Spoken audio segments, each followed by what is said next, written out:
दोस्तों, जो लोग अपने जीवन से संतुष्ट नहीं हैं, जिन लोगों को अपने जीवन से शिकायतें हैं, उनका मन कभी भी शांत नहीं हो सकता है।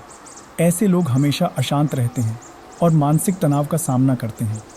हम वीडियो के माध्यम से ये सीखेंगे, अपने मन को शांत रखना क्यों जरूरी है। एक दिन गौतम बुद्ध एक गांव में गए। उनसे मिलने एक गरीब व्यक्ति आया। गरीब व्यक्ति गौतम बुद्ध को देखते ही जोर जोर से रोने लगा। गौतम बुद्ध द्वारा रोने का कारण पूछने पर गरीब व्यक्ति ने भगवान बुद्ध को अपने सभी परेशानियां बता दी। भगवान बुद्ध ने उसे एक मंत्र बताया और कहा कि रोज इस मंत्र का जाप करना। भगवान बुद्ध की बताई विधि से गरीब व्यक्ति मंत्र जाप करने लगा। कुछ ही दिनों के बाद भगवान उसकी भक्ति से प्रसन्न हो गए और उसके सामने प्रकट हुए। भगवान ने उससे कहा कि हम तुम्हारी भक्ति से प्रसन्न हैं, वर मांगो, तुम्हारी हर इच्छा पूरी होगी। गरीब भगवान को देखकर हैरान रह गया। उसे समझ नहीं आ रहा था कि वह वर में क्या मांगे।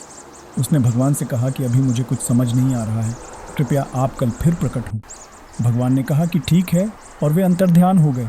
इसके बाद गरीब व्यक्ति बहुत चिंतित हो गया। उसने सोचा कि मेरे पास रहने के लिए घर नहीं है, घर मांग लेता हूँ। कुछ देर बाद उसने सोचा कि जमींदार बहुत शक्तिशाली होता है, मुझे जमींदार बनने का वरदान मांगना चाहिए। उसने फिर सोचा कि राजा शक्तिशाली होता है, मुझे राजा बनने का वरदान मांग लेना चाहिए।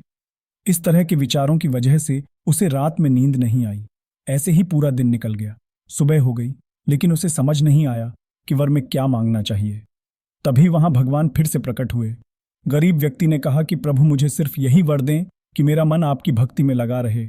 मैं हर हाल में संतुष्ट रहना चाहता हूँ। भगवान ने कहा कि तुम अपने से धन संपत्ति भी मांग सकते हो। गरीब व्यक्ति ने कहा कि भगवान, अभी मेरे पास कुछ भी नहीं है, लेकिन धन आने के संकेत मात्र से मेरी नींद उड़ गई। मानसिक तनाव बढ़ने लगा। मुझे ऐसा धन नहीं चाहिए जिससे मेरी सुख शांति खत्म हो जाए। भगवान प्रसन्न हुए और उन्होंने कहा, तुम जैसा चाहते हो वैसा ही होगा। दोस्तों, हमें हर हाल में खुश रहना चाहिए। हमारे पास जो भी है हमें खुश रहना चाहिए। जो लोग सुख शांति चाहते हैं उन्हें हर हाल में संतुष्ट रहना चाहिए। अगर हम असंतुष्ट रहेंगे तो जीवन में अशांति बनी रहेगी और हम कभी भी सुखी नहीं हो सकते हैं।